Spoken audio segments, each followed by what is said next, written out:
ഞങ്ങളങ്ങനെ ചോറ്റാനിക്കര അമ്പലത്തിൽ വന്നതാണ്.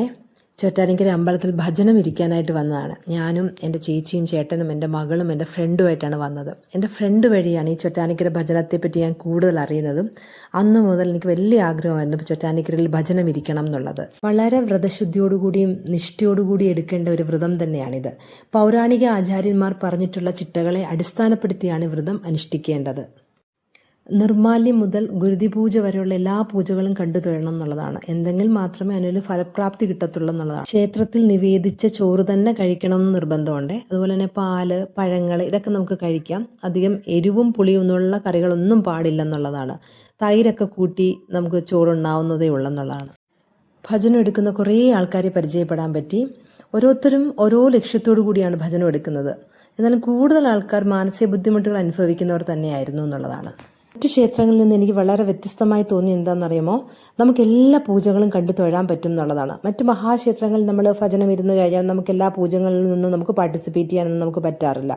പക്ഷേ ഇതങ്ങനെയല്ല, എല്ലാ പൂജകളിലും നമുക്ക് കണ്ടു തൊഴാൻ പറ്റും എന്നുള്ളതാണ്. ഭജനം എടുക്കുന്നവർ നിർബന്ധമായി അറ്റൻഡ് ചെയ്യേണ്ട ഒരു പൂജയാണ് ഗുരുതി പൂജ. അത് രാത്രി 8:45 കൂടി തുടങ്ങും, 9:30 തീരുകയും ചെയ്യും.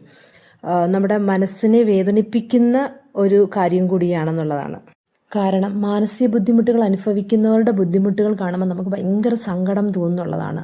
ആർക്കും ഇത്തരത്തിലുള്ള ദുരിതങ്ങൾ ഏത് നിമിഷവും ഏത് സമയത്തും സംഭവിക്കാം എന്നൊരു മുൻവിധിയോടുകൂടി ജീവിക്കണം എന്ന ഉത്തമ പാഠം കൂടിയാണിത്.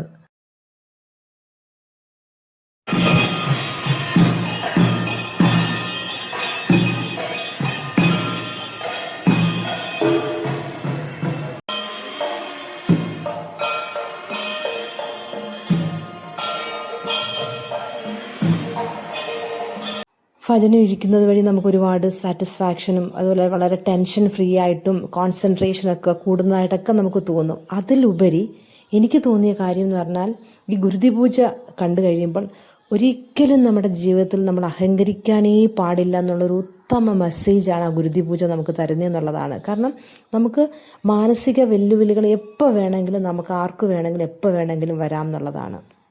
ഭജനയുടെ അടുത്ത ദിവസം നിർമാല്യവും പ്രഭാതപൂജയും കണ്ടു തൊഴുതതിന് ശേഷം മാത്രമേ മടങ്ങാവൂ എന്ന് നിഷ്ഠയുള്ളതിനാൽ അതിനുശേഷമാണ് ഞങ്ങൾ വീട്ടിലേക്ക് മടങ്ങിയത്.